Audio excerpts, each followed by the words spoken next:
How are you? Welcome.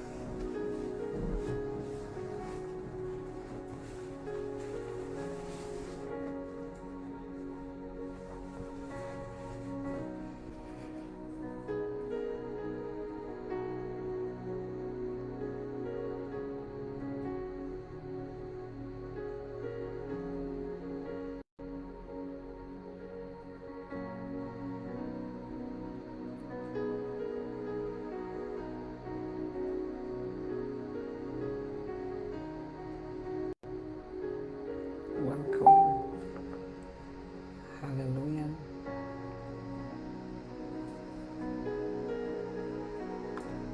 Welcome, welcome, welcome, welcome.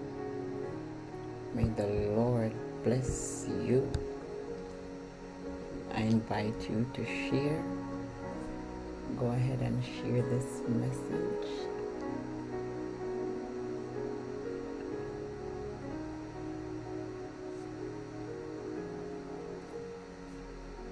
Amen. Go ahead and share as you join. Welcome.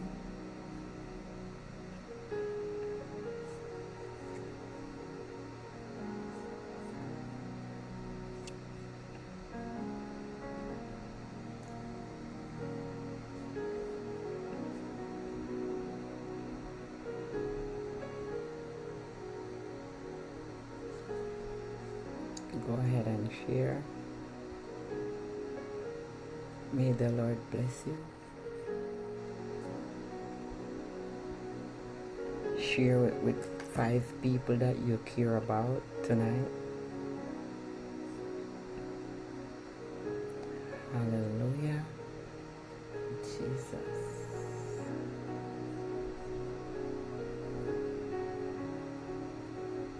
Welcome, welcome, welcome. May the Lord change your story. Hallelujah.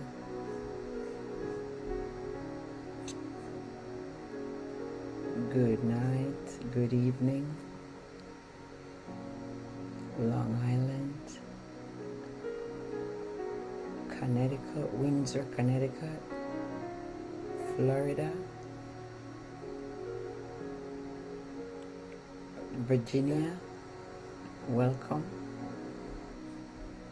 as you join. Texas, good night.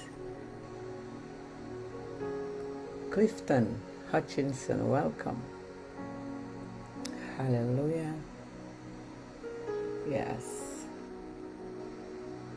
Welcome and good night.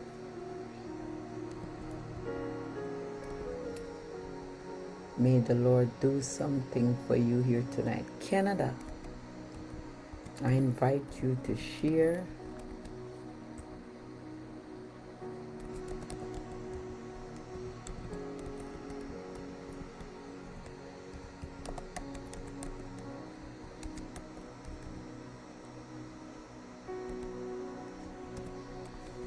Welcome.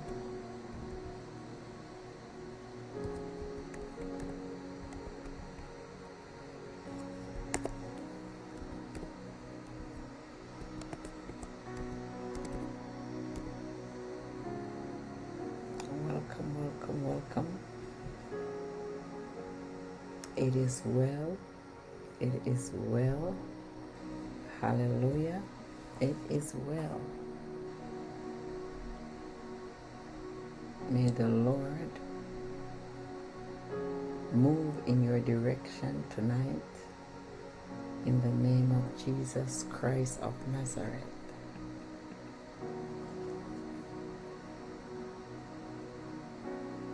May the Lord move in your direction. Chinson, welcome. Hallelujah. Yes. Welcome and good night. North Carolina, welcome. Virginia Beach, welcome. South Carolina, welcome. North Carolina, welcome. Hallelujah.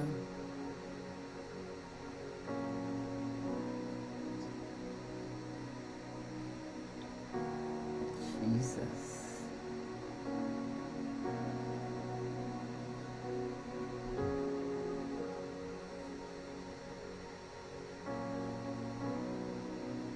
Hallelujah.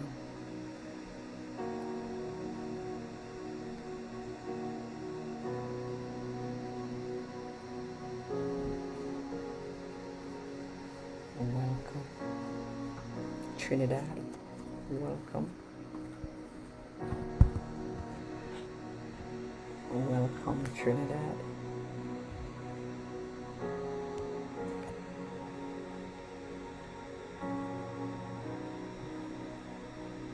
Aruba, welcome.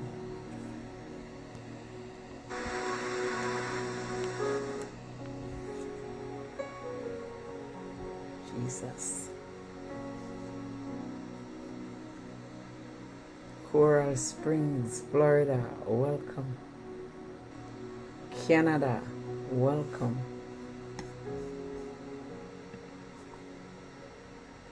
Coral Springs.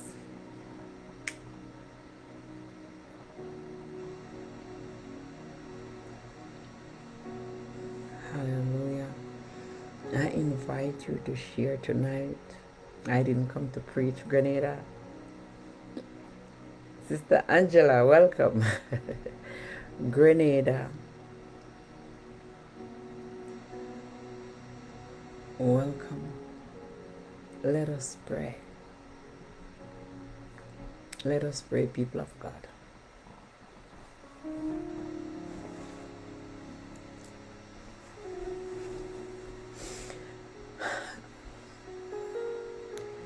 Let us talk to God.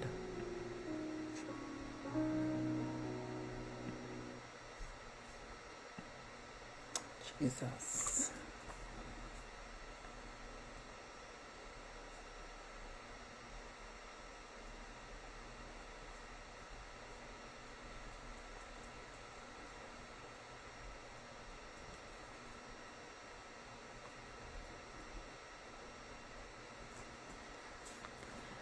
Hallelujah. Let us pray. Father, we thank you for what you're about to use us to do and what you're about to say to us tonight. Heavenly Father, we look to you. We refuse to worship man. You are our only God. And there is none like you, Jesus. There is none before you. We refuse to serve foreign God. We refuse to serve idols. We refuse to worship anything that doesn't glorify you. You are our only God. And we thank you. We thank you, Lord God, that we are walking up and down on our grave. We thank you, Lord God, that there is food on our table and there is a roof above our head. Lord, we thank you for small mercies. We thank you for favor. Oh God, we thank you. Tonight we ask you, oh God, to bless those that are mourning.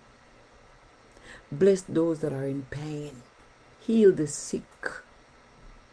Remind them that you are still on the throne. Somebody is losing hope and faith in you. Tonight we ask you, Daddy Jesus, to pull them back to you so they could get back to the drawing board. Somebody is about to make the biggest mistake of their life. Lord, I ask you to intervene. Somebody is about to go in the wrong direction. Tonight we ask you, Daddy, to intervene. Somebody have that knife, Lord God. Tonight we ask you to intervene. Oh, thank you, Jesus, for your intervention. Let your will be done. Touch the heart of every person that is here tonight. I commit every soul in your care. In the name of Jesus Christ of Nazareth. Oh God, let your will be done. Let your divine will be done. In the name of Jesus Christ of Nazareth. Have your way. Have your way, oh God. Remember this young woman that's laying in the hospital bed. Doctors don't know what's going on in her head. Tonight, Lord God, we are asking for healing in the name of Jesus Christ. Somebody have a question, Lord God. Tonight we ask you, oh God, to answer them. Answer your people. Settle your people tonight, Lord God. Those who are waiting for settlement, have your way and let your will be done. Remember your covenant with your people, your everlasting covenant. You said you never break a promise. And Lord, tonight we are asking you to remember us. Remember us, Lord. Lead us into the path of righteousness for your name's sake. In the name of Jesus Christ, we say thank you. Even now, I cover myself in the blood. I cover myself in your blood, oh God. I saturate myself in your blood, and I saturate the atmosphere in your blood. I cover this message, this broadcast. I declare that it will reach the ends of the earth to your people, Lord God, to bring them to you. In the name of Jesus Christ, we say thank you. Amen. Hallelujah. Welcome. Welcome, welcome. Sister Glenna, welcome. We miss you. Sister Latoya, welcome. Welcome. God bless you for being here among us tonight. Sister Maria, it is well. Just be still. Sister Lorraine, we're glad to have you. I pray all is well in your direction. The Lord will release you very soon. Just continue to humble yourself and don't complain. Amen. Hallelujah. Sister Shelley, welcome. Sister Shanna, how are you? Jesus. Florida, Boynton Beach, welcome. Trinidad, Sister Tinto, welcome. I just want to ask one question. How was your fasting? And this is for those of you that were fasting for 7 days. How was the fasting? What were your challenges? I just came tonight just to reason. Sister Valdine, how was your fasting? I know many of you did not do the fasting, but for those of you that were fasting and for 7 days, and you knew that you fasted faithfully, how was the fasting? Welcome, Sister Hyacinth. You said it was very rough. It's supposed to be rough. Hallelujah. Anybody else? How was the fasting? Mine was very challenging. Remember, the 6th day I couldn't come. So many things. Hallelujah. From the moment my eyes were open until bedtime, it was a strong day, but we overcame. You said this one was not normal. Amen. Listen, if you fasted and it was easy, you're not gonna get strong results from something that's easy. Somebody said, I receive a blessing. Amen. May the Lord continue to bless you. Somebody said, it was rough. Did not make it right through.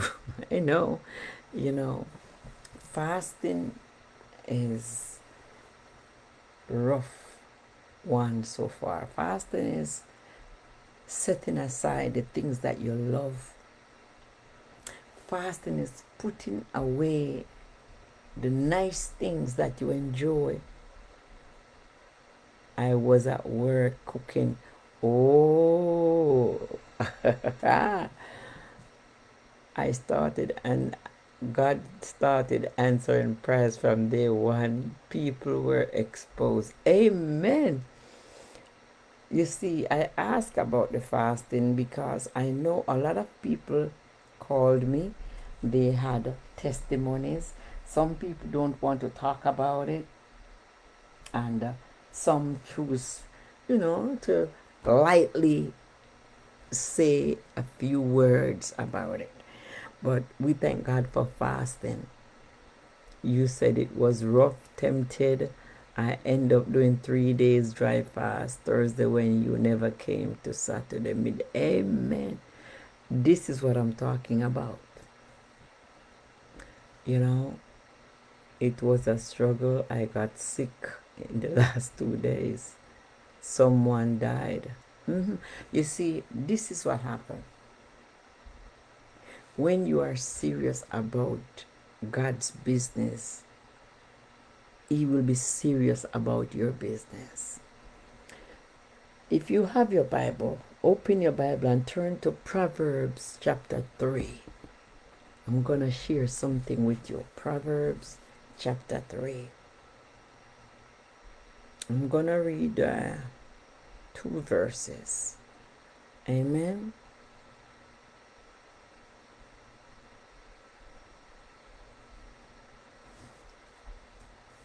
Proverbs chapter 3. Let's go to verse 5. Proverbs chapter 3, verse 5. Good night, Bodo. Sister Shireen Mullings, welcome. I love to see you here. Amen. Glory to God. Okay. All right. Welcome, Maypen, Mia, Maypen Clarendon. Welcome, Sister Persia. I pray all is well with you in Maypen. Hallelujah. Okay. Proverbs chapter 3. Hallelujah. The Bible said, trust. Hold on, let me get some more lights. I like when it's extremely bright.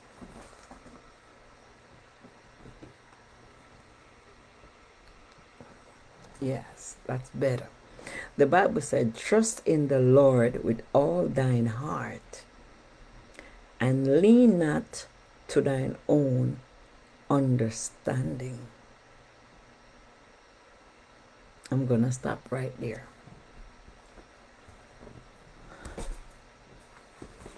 Proverbs was written by Solomon. And as we all know, Solomon was the wisest man on earth.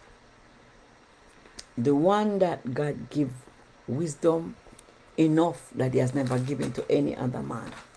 So Solomon received more wisdom than any man on earth. Amen. Hallelujah. The Bible said, trust in the Lord with all. You see, many of you send your covenant seed, and you're still trying to do things on your own. Just write down your prayer requests and trust in the Lord with all your heart. And don't do it your way. It says, trust in the Lord with all thine heart, and lean not unto thine own understanding. Your own understanding is doing things the way you think that it's supposed to be done. Your own understanding is going out of, many times it's going out of the will of God, doing it the way you think it's supposed to be done. No. The Bible said, don't lean to your own understanding. Even if you think you know it, still trust God with it. Don't do anything until you seek the face of God. Bring it before Him. Trust Him. When you pray, leave it there. I don't know if anybody gets it. When you speak a word over a matter, you don't call anyone else and ask them to do it for you. Trust God with all your heart. One of the main reason why we don't get results is because we pray, but we are still nervous. Don't be nervous. Don't be nervous. Trust in the Lord with everything inside of you. When you have a situation and you put it before God, don't be iffy. Don't try to go and fix or call someone to fix that matter. No, trust God. When you place it before Him, that He who start a good thing in you, He will take it to perfection. Many times we place a matter before God, yet you just finished praying and the phone rung, and you pick up the phone and you begin to say, I just tell God this, but could you please? No, you can't do that. You have to trust God. Yes, you already prayed. You already pray. You don't have to ask anyone to help you to fix it, help you to go and look at something else. Wait and watch.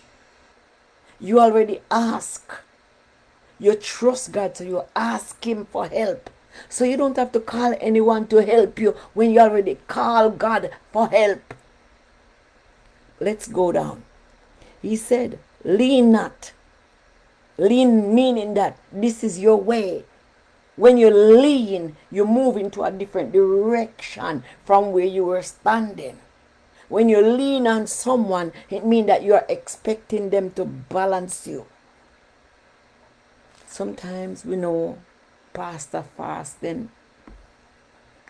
So let me just tell Pastor this. You already pray.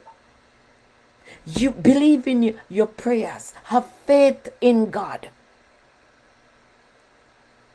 You better believe. You better start believing that God will answer you. I remember a couple of months ago, we were praying and fasting. And a woman is here. She's going through some challenges in her marriage.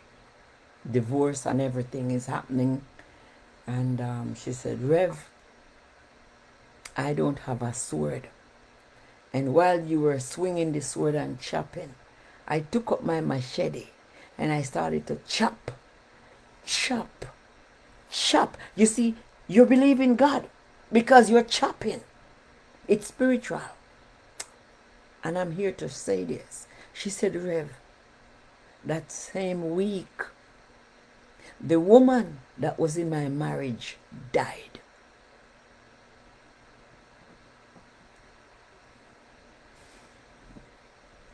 You hear that? You trust God when you pray, and you will get results. Trust God. You can't pray over something and you're still complaining about it. Leave it before God.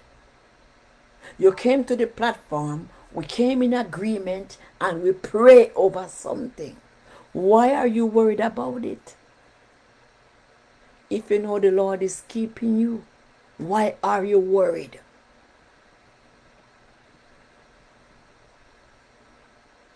Don't do anything funny.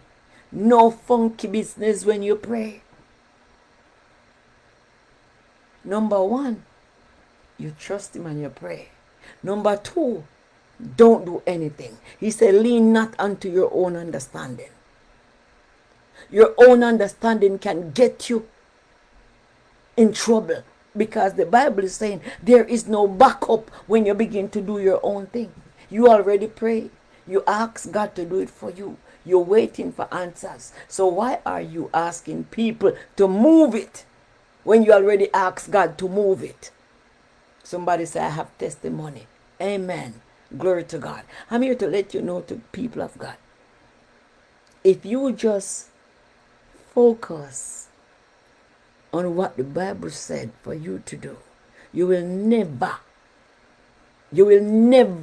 go wrong. Trust in the Lord with all your heart. Not only sometimes. You cannot trust God only sometimes. Believe Him that He who started this thing in your life will take it to the perfect day of Jesus Christ. Believe God. A young woman called me this evening and she said, Pastor, she knew me from the old church that I used to go to. She said, Pastor, I was sick and my sister was sick. And now I feel better, but my sister got worse. And she started to tell me the story. She said they did CAT scan on the brain. Nothing. And the headache just keep getting worse and worse. She said, I'm calling you because now they're about to do MRI. I asked her if her sister is saved because that's what the Lord lead me to ask her. Because when you are saved, your faith can bring healing. She said she was sick as well, but she has been better. Now she's at the hospital. So in the background, I hear somebody groaning. I said, is that your sister groaning? She said, yes. The first thing she said, it's been a while I don't come to the platform. So she's...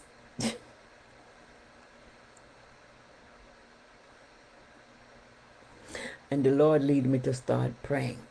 So I started praying. As the Lord lead me, I begin to pray. Hard, serious prayers.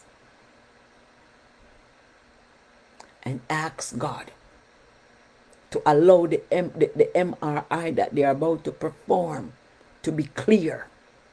That there will be clarity.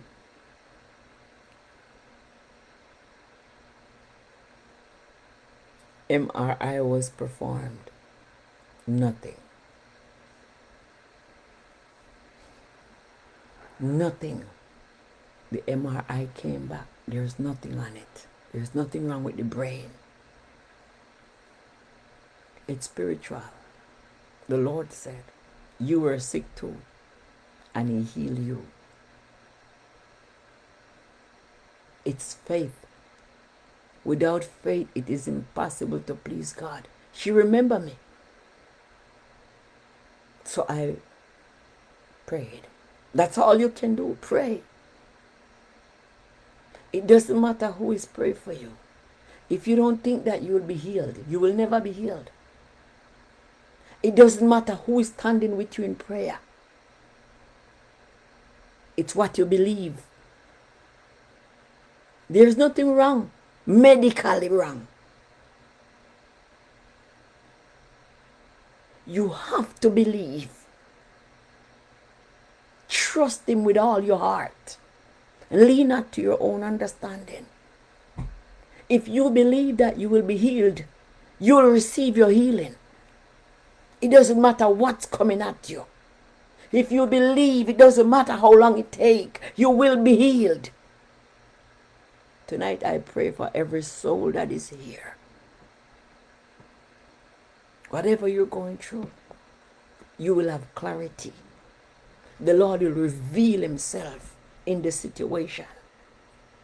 I want to say this right here. It doesn't matter what you're going through. The answer is in the puzzle.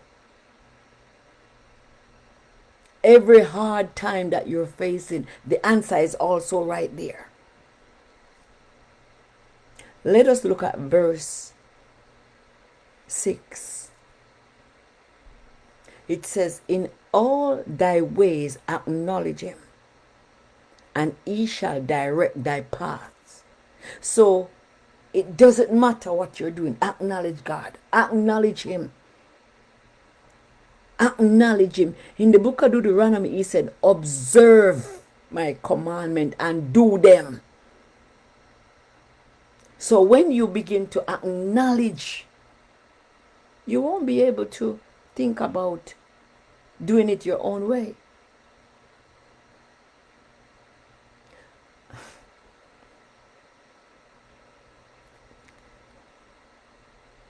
People of God,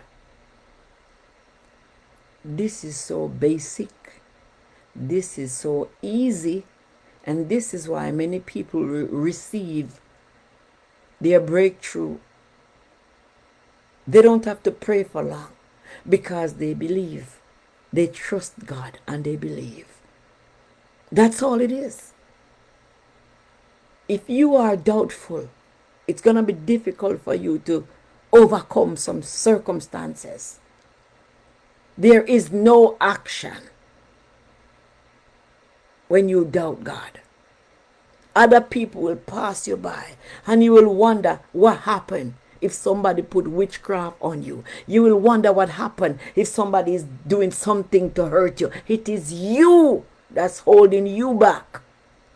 Many people are under spell of witchcraft, but because they believe, they came through. The devil couldn't stop them. Hallelujah. Acknowledge God. The reason why some women can't wait on the Lord, because they are trying to do it their way. They are trying to fix the situation. Allow God to do it. Acknowledge him in the midst of your storm. He is right there. He said, I will never leave you nor forsake you. I don't know why God is using me to bring this out. This is basic stuff. It's not difficult. Just trust God. Just trust God. Trust God. The way a woman get pregnant, many times it was not intentional. The Lord placed a child, placed that clot of blood in the womb to develop. Many people did not even know they were pregnant. Many of us, our parents, did not know that we were on the way until maybe 90 days later, maybe 6 weeks. Many of us, our parents, did not know we were there, rolled up like a clot of blood in the womb. Yes. God, you see, many times, if they knew that they were pregnant with us, they would have had abortion. But God allowed the thing to happen, and then when they found out, it was too late. It was purpose can't die. Trust God with your problems. The same way, millions of eggs were released at the time when your mother conceived. Millions were rejected, but you were selected. He told Jeremiah, before you were like a little spot in your mother's womb, I knew you. So why can't you trust God? When a man mate with a woman and the woman is about to conceive, millions of eggs were released, and you were selected of the millions. So you were chosen by God. You and I were chosen by God. Many times our parents tried to get rid of us.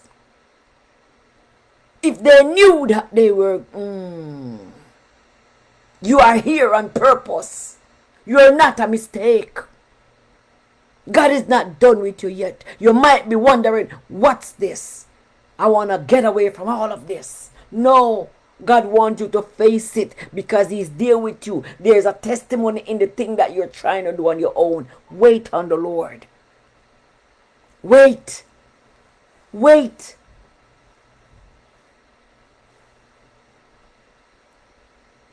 God knows that you were going to be here. He knows that you were going to face trouble. He knows that your children were going to go through hardship.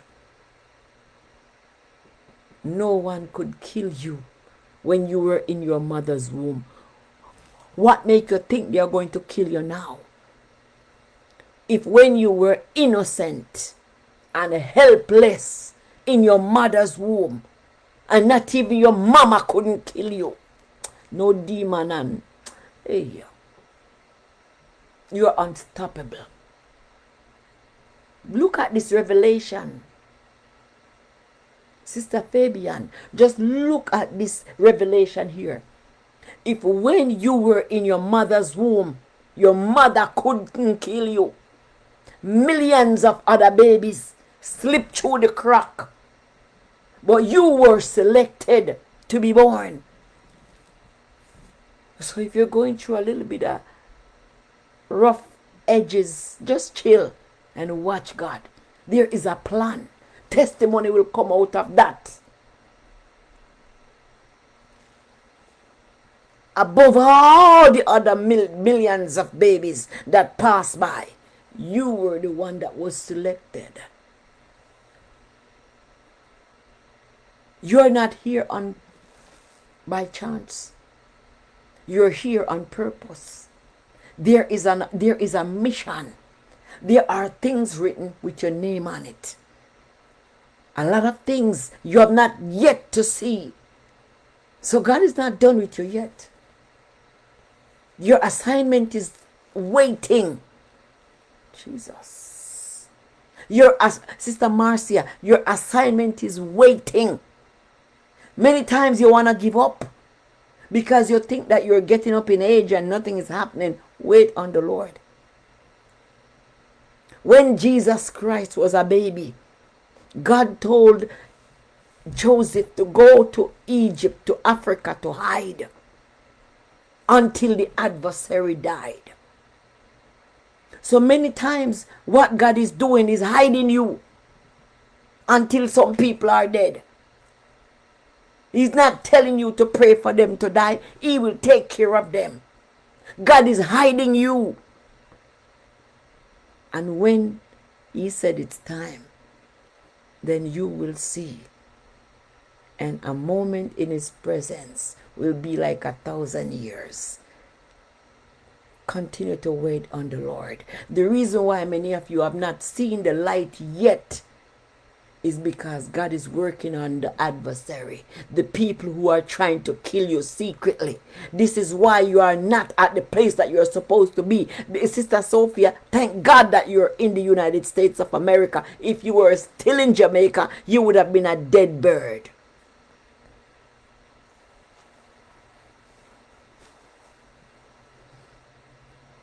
Hallelujah.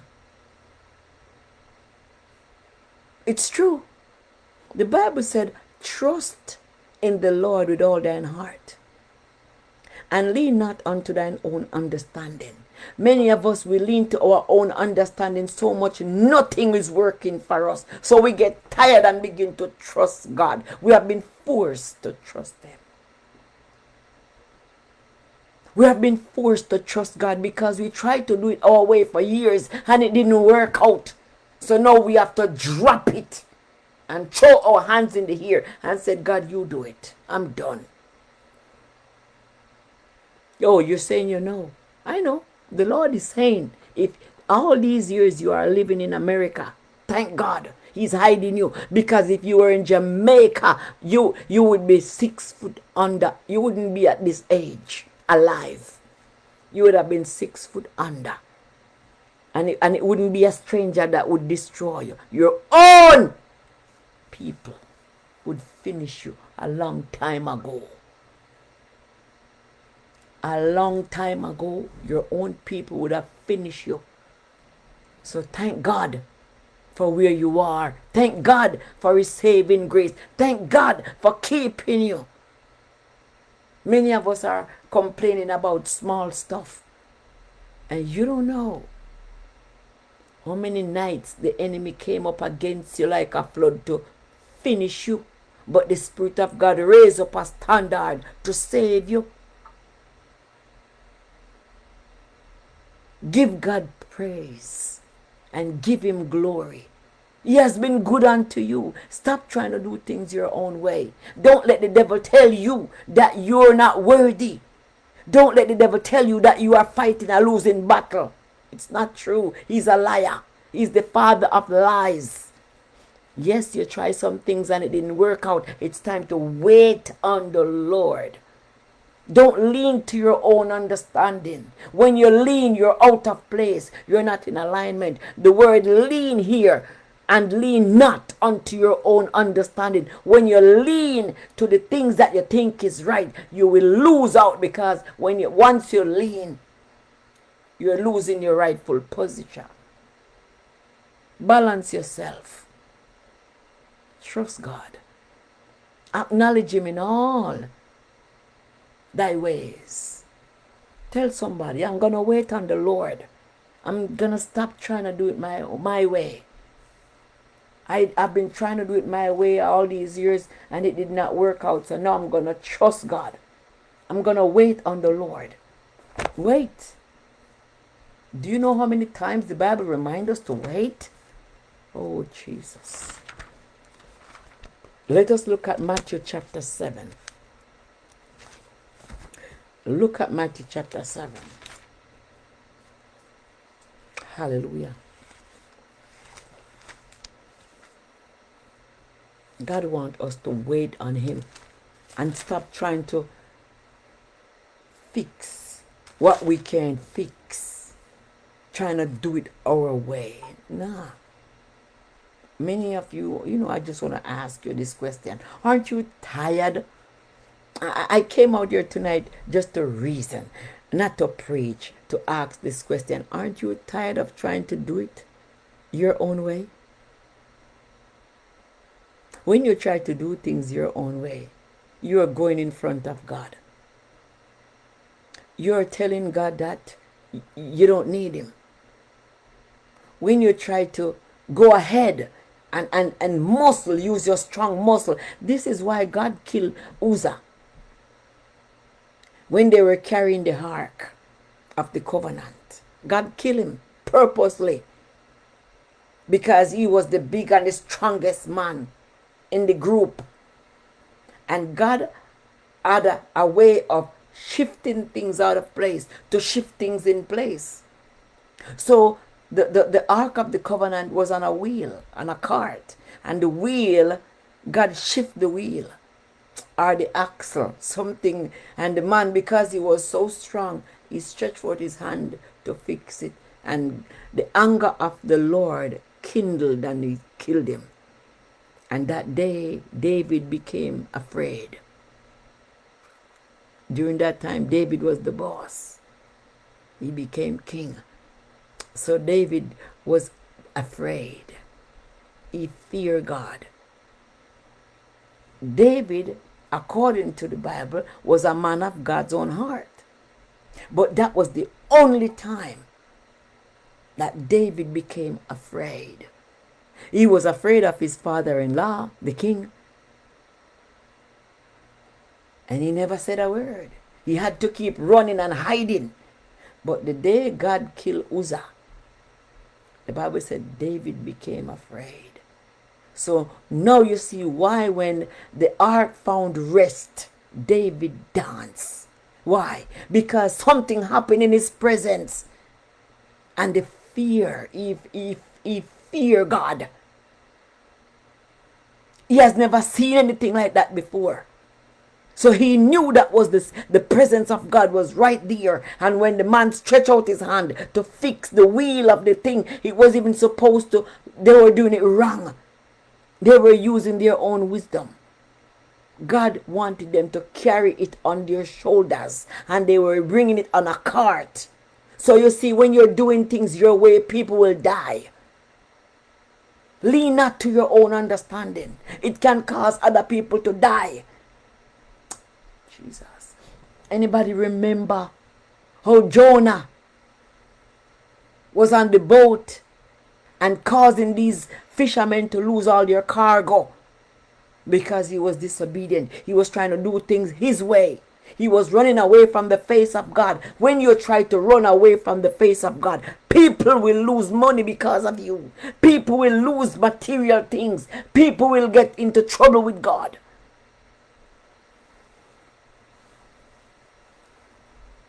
Yes, this is why that day when the ark found rest, he was married to King Saul's daughter.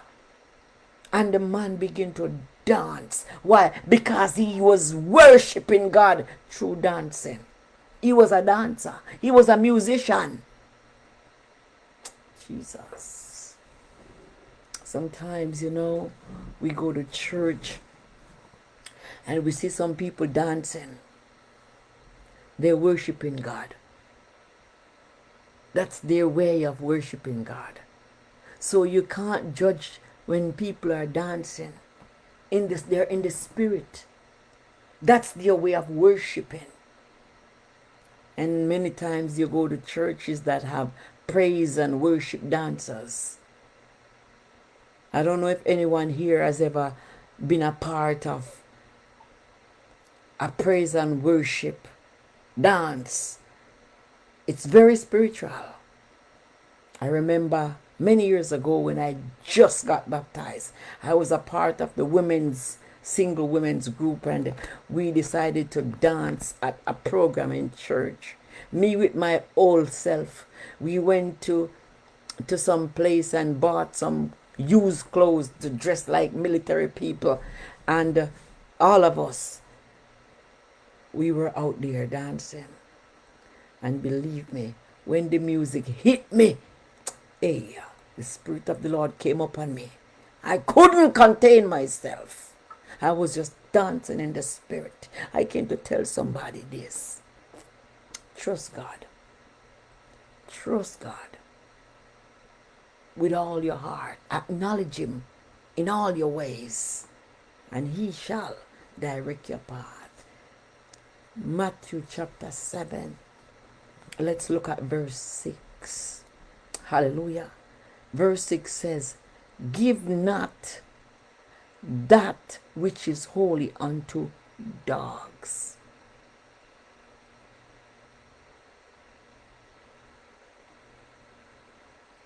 Don't give holy things to dogs. And this word dog, holy and dog, it has a lot of meaning. Amen. Hallelujah. Remember, dog eat anything you give to them. It means that don't give things that are holy to the wrong people. Don't waste your time trying to feed the wrong people information. The Bible said if you argue with a fool, then you become one of them. Jesus. Sometimes, you know the truth, you know the Word of God. And someone who don't know the Word of God, and you're sharing that information with them, they will fight you, thinking that you're trying to make them look bad. So here the Word of God is saying, give not that which is holy unto the dogs. Neither cast your pearls before swine. Why? Lest they trample them under their feet and turn again and rend you. It's true. The Word of God is telling us that sacred teachings, you can't give, you see, there are different levels of teachings. You can't give certain teachings to a person who is not saved. They won't understand. They won't be able to process it. This Matthew chapter 7 is very powerful, and this is not meat, this is bones. You need strong teeth to process Matthew chapter 7 verse 6. Hallelujah. Swines are unclean animals. They symbolize the wicked and the unclean. Pigs eat spoiled food with no appreciation for pearls.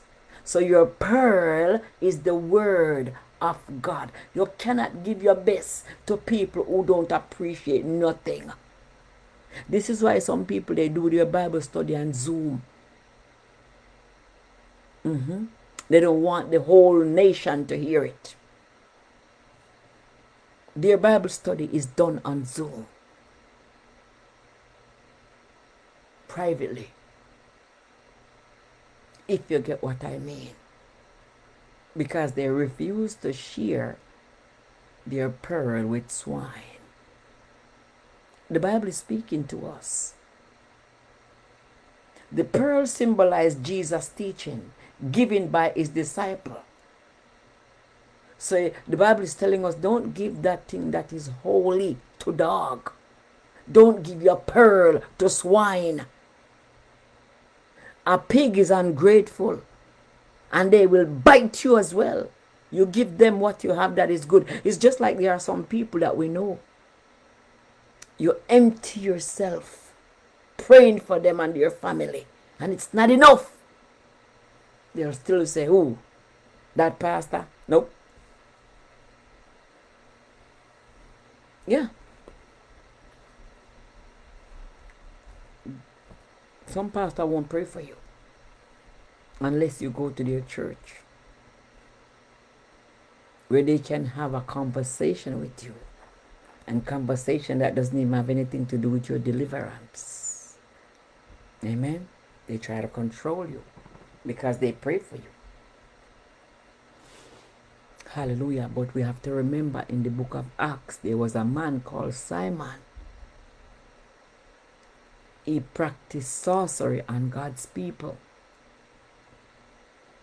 and they thought he was the best thing ever happened to them.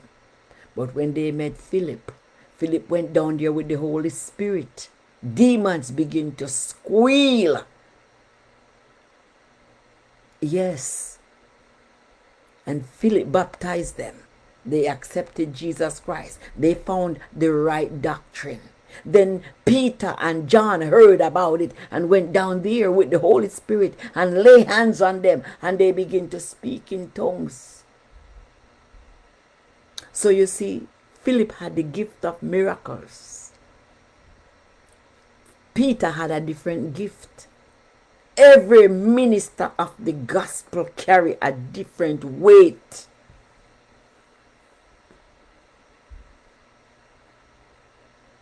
And then Simon, the one that was down there practicing the witchcraft on God's people, he wanted to buy the gift that Peter had.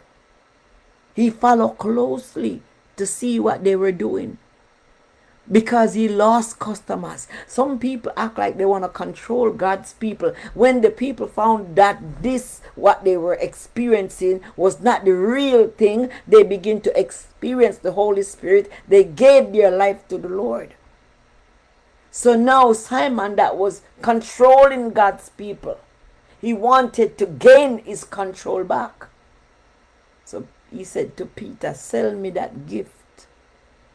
I'm giving you a little money so you can give me some of that gift. What was he planning to do with what he was trying to buy? To control the people with the anointing, which is not for sale. You cannot buy anointing. Only the Holy Spirit can bring that to you. Peter said, your money will perish with you. Peter said to Simon, your money will perish with you. You need to repent. And Simon said to Peter, pray for me that this wicked thing that you say about me don't happen. So you see, when people are ungrateful and wicked, they don't want to be told. They don't know any better. So he did not know that he was a wicked person. He thought he was doing something good. Peter didn't pray for him. Peter left him right there.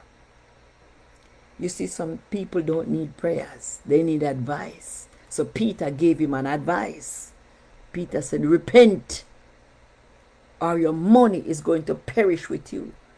Some people, it's all about them and their money. He was not preaching Jesus Christ.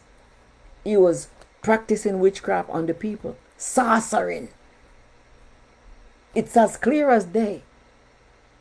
So now the Bible is telling us Peter refused to release his pearl on him. He was like a swine. He was not worthy of prayer. Not everybody we can pray for them. In the book of Jeremiah, I think it's Jeremiah chapter 15, it tells us, no, don't pray for them. God don't want us to pray for certain people because he's not going to hear it. He said, don't come to me with this. I don't want to. God said, I don't want to hear it. Jesus. He said, I'm not going to answer it. Some people need to repent. Hallelujah. Some people need to repent. Jesus.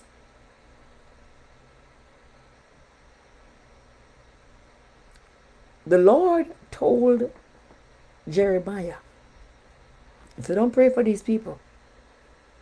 Don't bring intercessions for them. I don't want to listen. I don't want to hear it, and I'm not going to do anything about it. So there are some people that it doesn't matter. You can't pray for them. They need to go and repent. They need to go and get things right with God. They have done some things, and it doesn't matter where they go or who pray for them. It's not going to work. God said it's not going to work.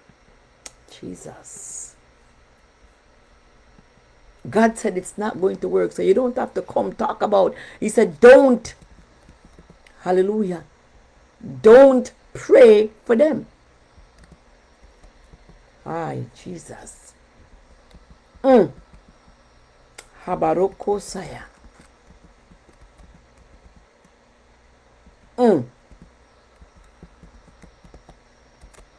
Thank you, Holy Spirit. Jesus. I was wrong. I think it's Jeremiah chapter 7:16. I said Jeremiah 16. It's Jeremiah 7:16. Let us look at it. Jeremiah 7. He said, therefore, pray not thou for this people, neither lift up cry nor prayer for them, neither make intercession to me, for I will not hear thee. There are some people we can't pray for them. We thank God for social media.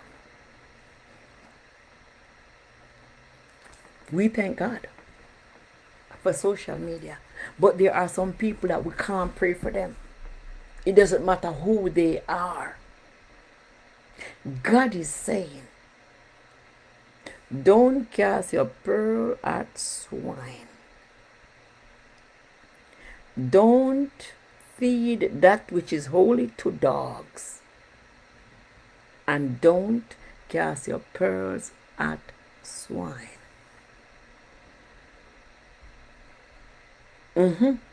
So you see now, Matthew chapter 7, verse 6 has everything to do with Jeremiah chapter 7, verse 16. Some people are, please pray for me, pray for me, pray for me, pray for me and my family, pray for me. They need to repent. They need to go and repent. It's not about pray for me. Their heart is not in the right place. Some people, you pray for them, and for weeks you're restless. Some people, you pray for them, and for months you're under attack. Yes, attack. Anybody hear that? Attack. You pray for them. You make that mistake and pray for them. Don't listen to what God said. Do what you feel like doing. Lean not to your own understanding. Don't lean to your own understanding. Because many times when you lean to your own understanding, you do it out of compassion. And what God said, you totally ignore it. and you get into trouble. A lot of people die because of disobedience. Yeah, because they try to do it their way. But according to the word of God in 2 Chronicles, it says, 2 Chronicles 7, it says, if my people which are called by my name should humble themselves and pray and seek my face and turn from their wicked ways, then I will hear from heaven and I will forgive their sins and I will heal their land. It means that they have sinned, but they refuse to repent. Hello? Did anybody hear that? 2 Chronicles, if my people, first, he said, trust in me. Jesus. He said, trust in me. He said, don't give away what you have to people that are not worthy. He said, trust me. Trust in the Lord with all your heart. He said, don't give that which is holy to dogs. Don't cast your pearls at swine. The reason why many of you are broke, because you cast your pearl at swine, and after they take your pearl, they tear you up. And you never get back to that level where you were. I'm not sugarcoating the word of God. I refuse to sugarcoat the scriptures. Don't cast your pearls at swine. Don't give that which is holy to dogs. The reason why some people are still begging, looking for help, because God already blessed you and you gave it away. He said, if my people, if it means that it's not possible 100%. If, the word if meaning that it can happen and it cannot happen.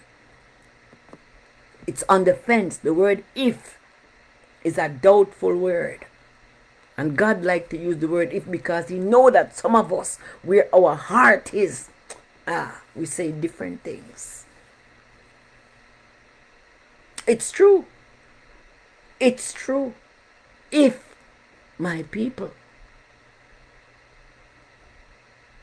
who are calling themselves believers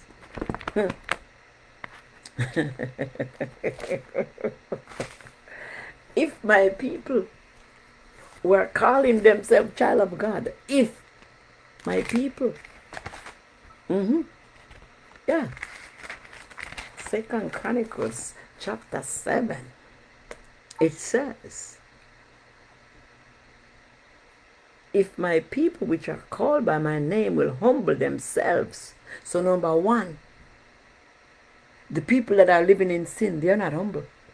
No. Why? It says, if my people which are called by my name should humble themselves, what will happen? And pray. So you see, people that are living in sin, the way they are supposed to pray, they don't. People that are living in sin are not humble. They are not praying that the way they're supposed to pray. They don't want to seek the face of God. They don't want to turn from their wicked ways. So therefore, God will not hear from heaven, and he will not forgive their sins, and he will not heal their land, because they refuse to repent, they refuse to pray, they refuse to be humble, they refuse to seek his face. They refuse to acknowledge him in all their ways. This is what the Bible is saying. They refuse to acknowledge him in all their ways. When you pray, when you're humble and you pray, and you seek God's face, and you turn from the things that you used to do that is not of God, then you will be healed. Then you will be forgiven of your sins. Then you will enjoy the benefits of living your life as a believer. I didn't say it. It is written. So there are some things that we have to do. If you are here and you're not saved, it's time to give your life to the Lord. Maybe the reason why you're going through that kind of situation is because you're not covered. It doesn't matter who is praying for you, and you're not saved, and you find yourself going through hardship, back to back to back. It's time to surrender to God. Enough of the foolishness. Give your life to the Lord and do that which is right in the sight of God. The reason why a lot of people are going through hardship, they don't believe wholeheartedly. They got one foot in and one foot out. Hello? Why? Because they are leaning to their own understanding. They said, leave me alone. I know what I'm doing. Me and God, we have a different relationship. But yet you are not getting your blessings. Yet you're asking people to pray for you. Yet you realize that the things that you're doing, it is making life even more difficult for the people around you. Some people are facing some serious hardship, and it's because of who they entangle with. Hey, some people are praying, they're seeking God's face, but the person that's in your life is not clean, and it's causing you a lot of issues. We can't sugarcoat the truth. We cannot make it seem as if everyone around us is wicked. Sometimes you have to check yourself. The word of God is saying, if my people would stop living in sin, if my people would stop being wicked, this is what the Bible said. I'm just breaking it down. If my people would just stop living in sin, would just humble themselves, would pray and repent, then things will start happening. Then things would start happening. Good things will come your way when you repent, when you humble, when you seek God's face, when you stop being wicked and evil. This is the word of God. I'm just breaking it down. I'm not here to fix it. It's already fixed. Whatever you're going through, sometimes it's not you, but the people that you entangle with. They are living in sin. Many of them are, the devil have them. And they are with you. So whatever they are fighting, it's rubbing off on you.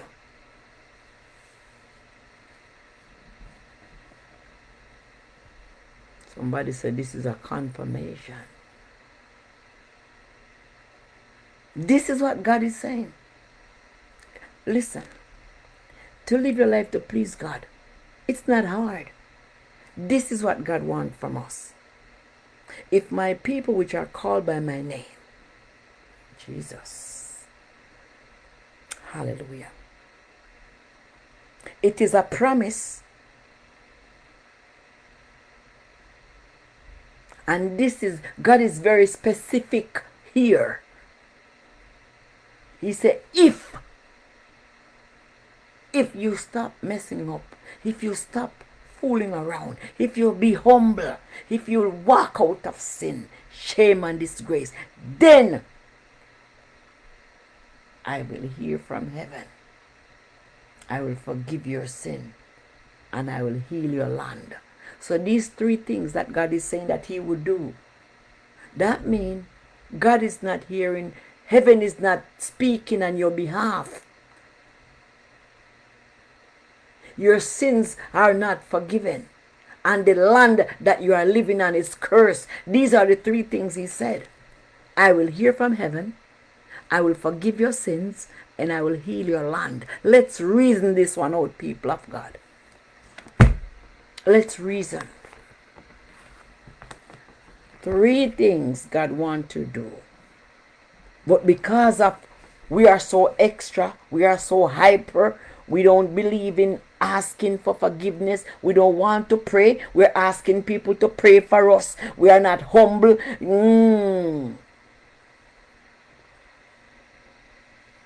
That's what the word of God is saying. Oh, so because you know Pastor phone number, Pastor pray for me, my children, this Pastor, hey! Hello. You can't pray? You refuse to repent. You know you're not qualified to pray certain prayer when you don't repent. So you will always ask somebody to pray. You know you can't pray certain prayer unless you are filled with humility. You got to be humble. You got to be humble. Excuse me. You have to be humble. There are 3 things that God wants to do for us. 3. After all the bad things that he said about us. He said we're not humble. Number 1. He said we refuse to pray. We refuse to seek his face. We refuse to stop living in sin. And all these things that we are doing, God only wants to do 3 things for us. To wipe our slate clean. Hear from heaven. Forgive our sins and heal the land. When he heals the land will yield fruits.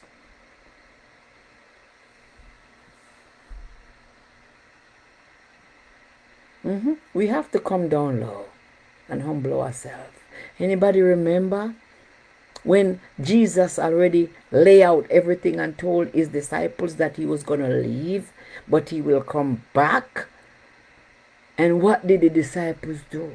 They were among themselves reasoning to see which one is qualified to take over. Everybody want to be a ruler.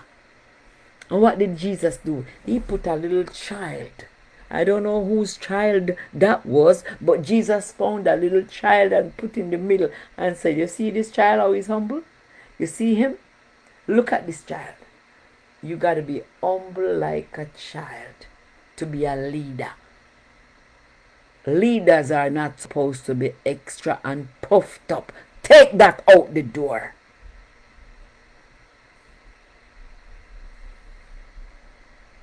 You have to be humble.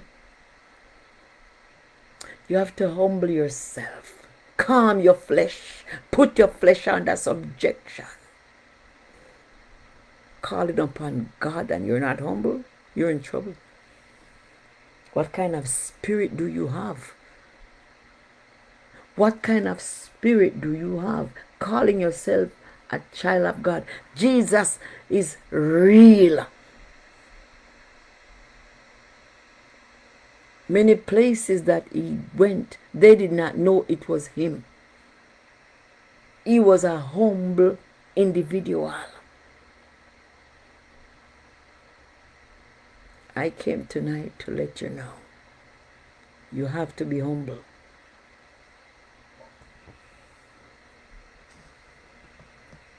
You have to trust God.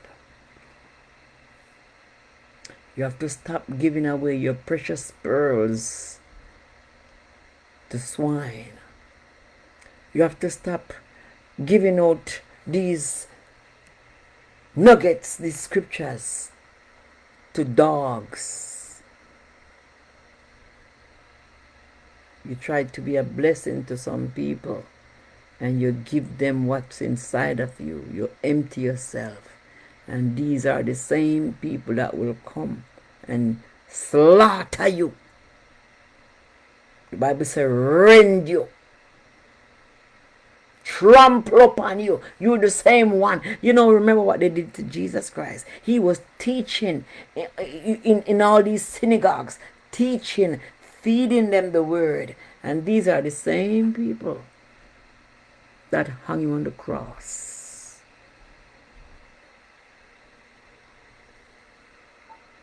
You see, that's the mentality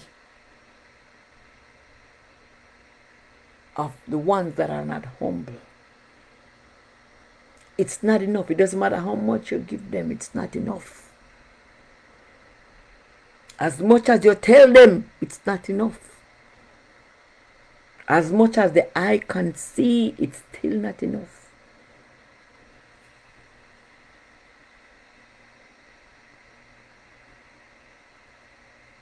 You pray for 50 people today. Tomorrow you pray for 100. The next day, those people that you prayed for 2 days ago, they want you to still pray.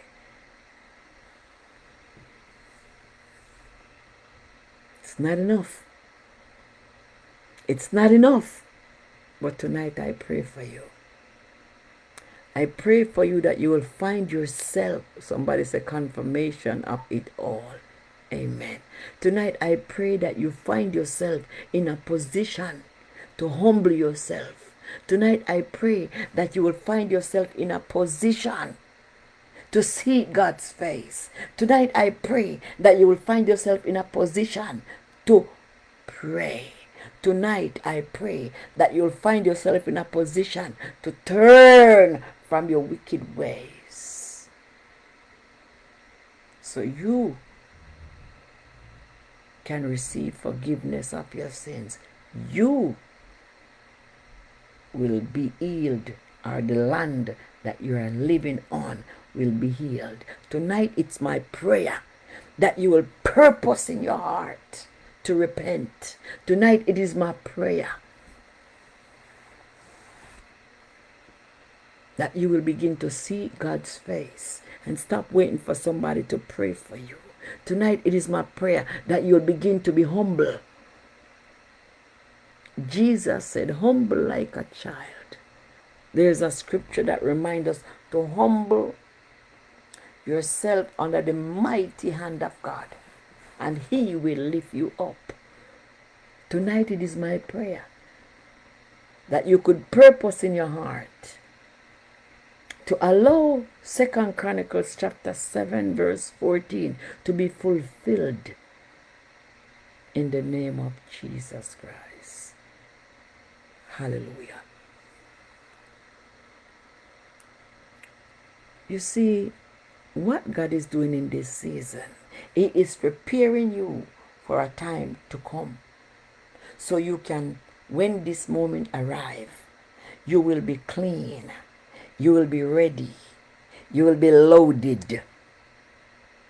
The anointing will be present to break yoke. Jesus. Yes. The anointing that break yoke will be evident upon your life. The anointing.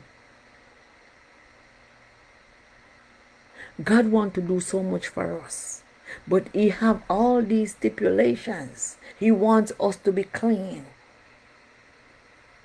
God will not send you to present yourself before someone to do His work if you're not clean. If you're not humble, you can't do God's work. If you don't pray, you cannot do God's work. If you don't seek His face, you will never be qualified to do His work. And the harvest is plentiful. We need more laborers. Jesus said, pray to the God of harvest that He will send laborers in the field. So the God of harvest is waiting for your prayers. The God of harvest .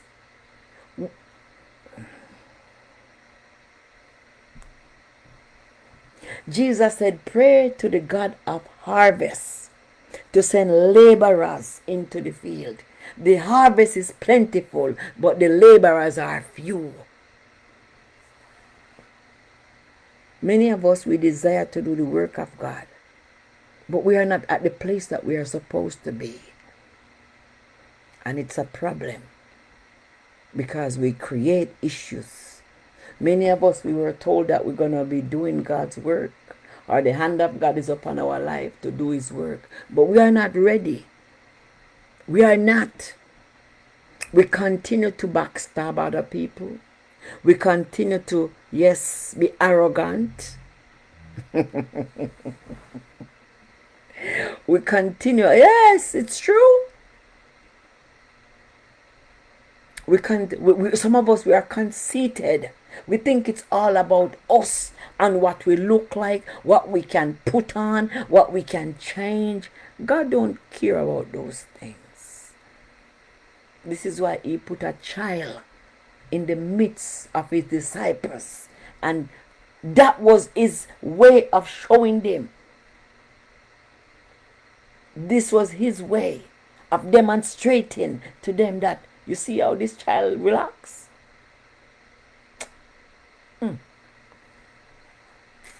May the Lord fill us up with humility in the name of Jesus Christ of Nazareth.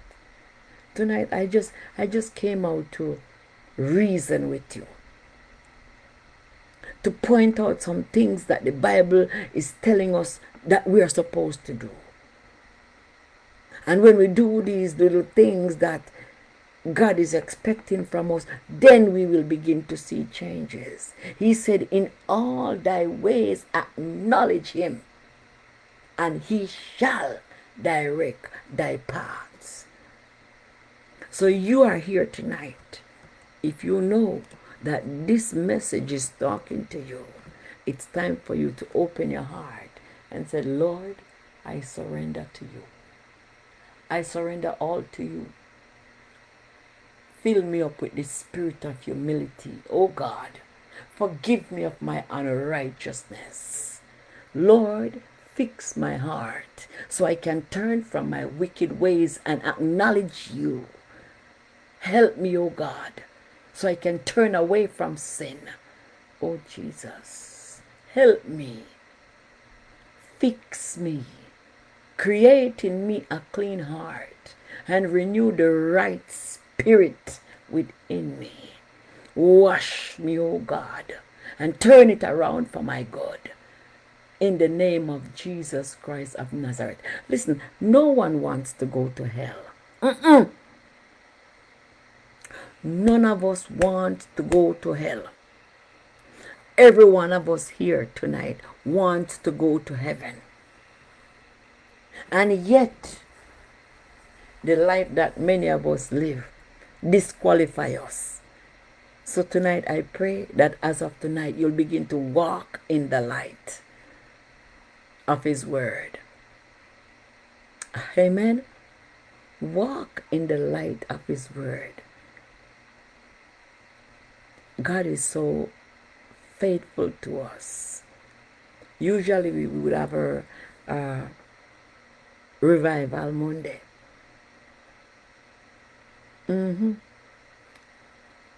But my spirit was tired. May the Lord fill you up tonight. May this message tonight bless your spirit. Stop looking for people to pray for you and pray.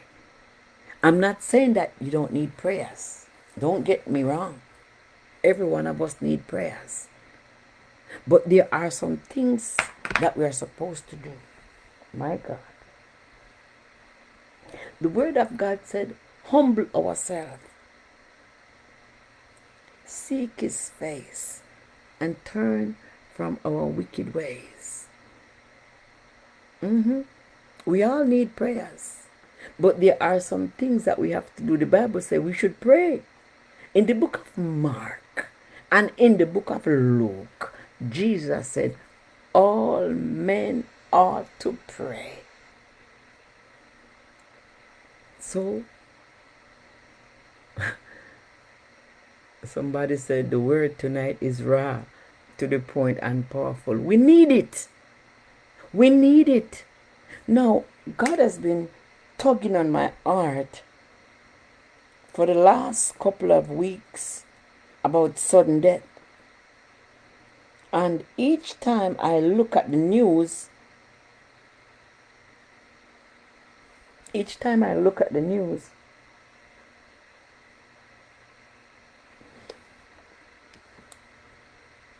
people are dying. Young people are dying. Old people are not dying. Old people are not dying anymore. It's young people in their 20s, 30s. Young people. And many of them are not saved. Do you think they are going to heaven? No. So you see why we have to constantly remind people to repent and give their life to Jesus Christ. There's a young man that they killed in, I think it's in St. Elizabeth. I don't remember, but it's on the news, the Gleaner. They shot him. They said he was a wanted man. Do you think he went to heaven? Do you think he's going to heaven? No. He had committed, I don't know, they confirm it. And that's what the news says. He's a madman because he do all these things, and yet when they tried to arrest him, he was resisting arrest, and they killed him. And there was a woman screaming as if this man is innocent. He did not receive a chance to repent. He did not repent. There was another young woman a couple of days ago. They found her on the ocean. And to my knowledge that she was raped and shot. Do you think she received a chance to repent? No. I'm here to tell you, people of God, repent. Tomorrow is not promised to anybody. We don't know what's around our corner. Don't say you're waiting for a particular time to give your life to God. Too much things are happening. What did Daniel say yesterday? Turbulent time we are living in. Daniel chapter 9 reminds us that we are living in a turbulent time. Look, when you don't repent, when you don't give your life to the Lord, there is no way for you to enter heaven. So I'm looking at these people that are dying and they did not repent. We are not throwing stones at anybody. We are talking about people that need to surrender to God. Young people are dying, and they are dying in sin. They are not going to heaven. Oh, Jesus. You cannot be too good looking to die. Look how the young woman pretty. Excuse me. The young man that they killed, he was handsome. They kind of show his face a little bit before the police shot him. Good looking. You cannot be too good looking to die and go to hell. It's time to repent. It's time to repent. This is a warning. Some people said, oh, I pray and I pay my tithes. You need to give your life to the Lord. You need to baptize.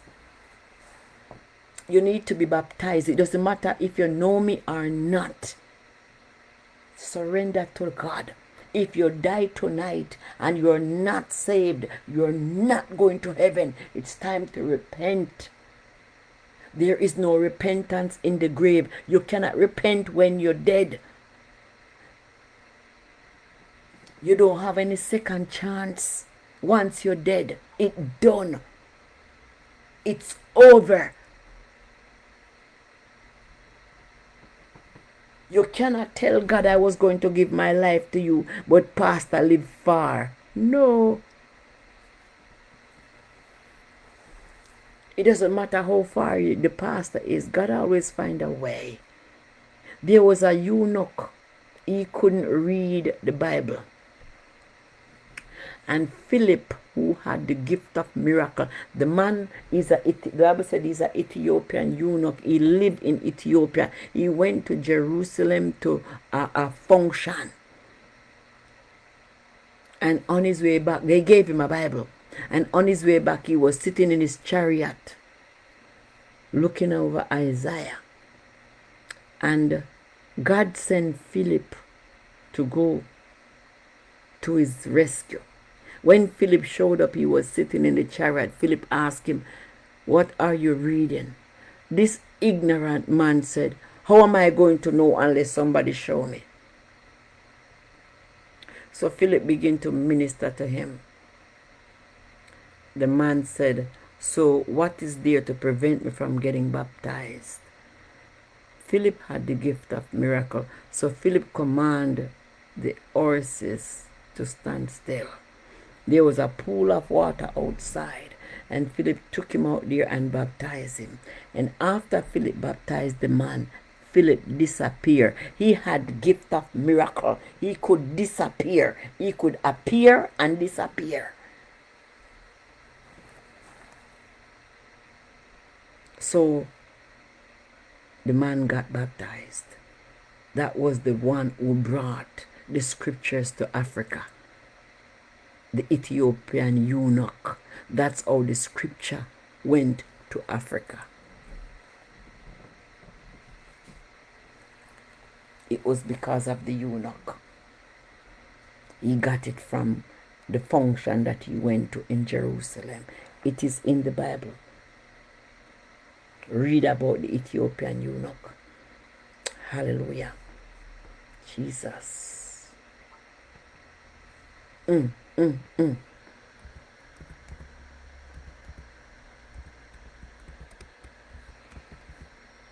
Jesus.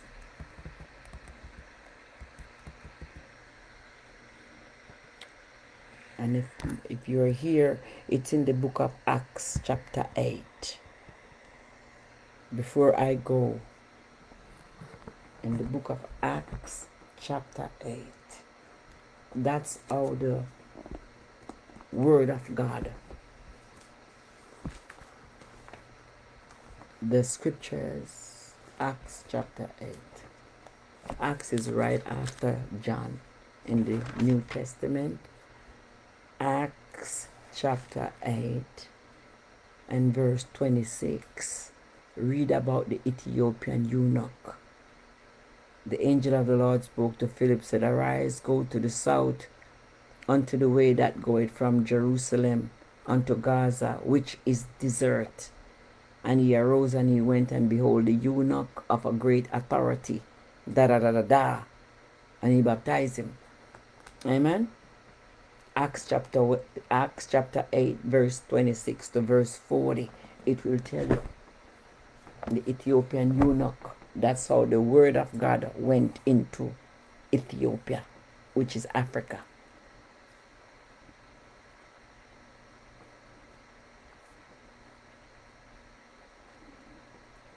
(26 to 40).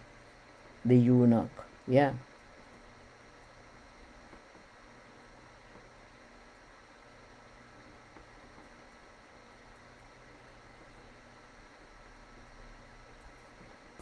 Hallelujah. So I encourage you, people of God, write it down. Write down this scripture. And tonight's message was taken from Acts chapter 8, verse 26, 2 Chronicles 7, verse 14, Proverbs 3 and 5, and Matthew 7 and 6. I encourage you to continue to read the word of God. The man couldn't read the Bible. He didn't understand it. And God sent Philip down there to help him, baptize him, and disappear. I will only come to you from the word of God. I don't speak my own words. I'll give you what the Lord wants you to know. Amen. Straight from the Bible. Somebody said the babies nowadays are not christened. Go get your babies christened. We went to England the other day, and we had a baby dedication when we went to England in May. Yeah. Get your babies christened, or your grandbabies. Go get them christened. Raise them up right.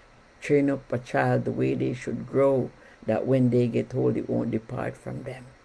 If this message has blessed you, and the Lord touch your heart to bless the ministry, you can use Zelle, PayPal, or Cash App at 860-634-8557.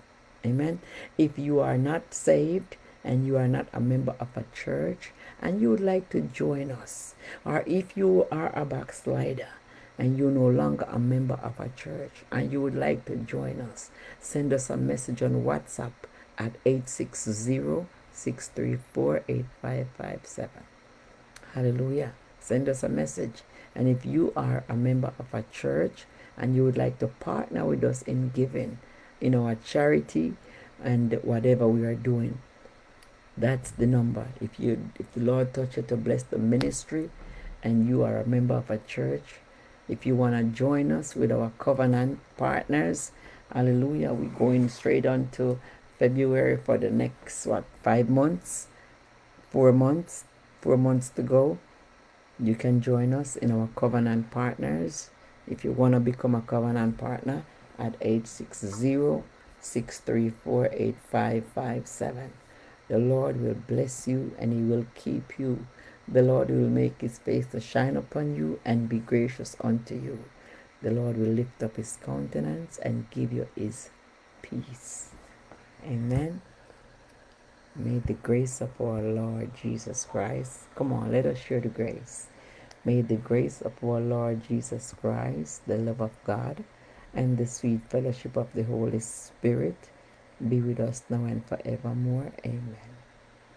And surely goodness and mercy shall follow us all the days of our lives, and we shall dwell in the house of the Lord forever and ever. Amen. If the Lord touch you to bless us with offering, go ahead and do so. I am so happy to be a part of what God is doing here.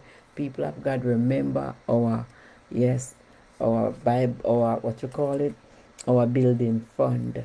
Amen. We need Sister Julia. Welcome. It's been a long time. People of God, listen. We are doing our building fund and we need your help. All the help we can get. We need your help with our building fund. The Lord is getting ready to bless us, so we will continue our building fund. Feel free to bless the ministry. We need chairs, tables, curtains, the whole works, instruments of all kinds. Amen.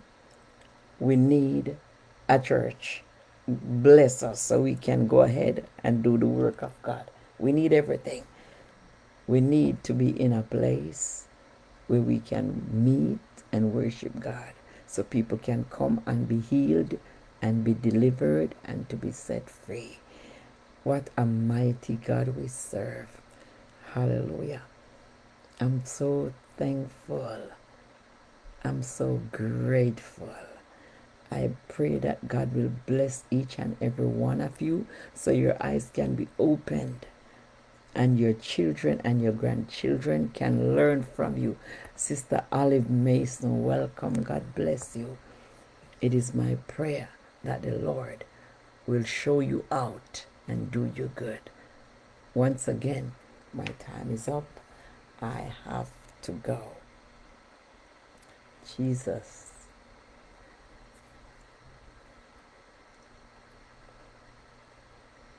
My God.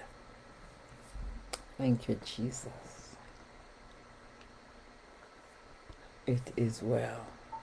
People of God, listen. Take care of yourself. Remember, Jesus is waiting for you to repent. Take care of yourself. Jesus is waiting for you to repent. Remember, take care of yourself. Tomorrow is not promised to any one of us. You can't come here and get all these teachings and don't go to heaven. I did my part. Now do your part. God bless you all.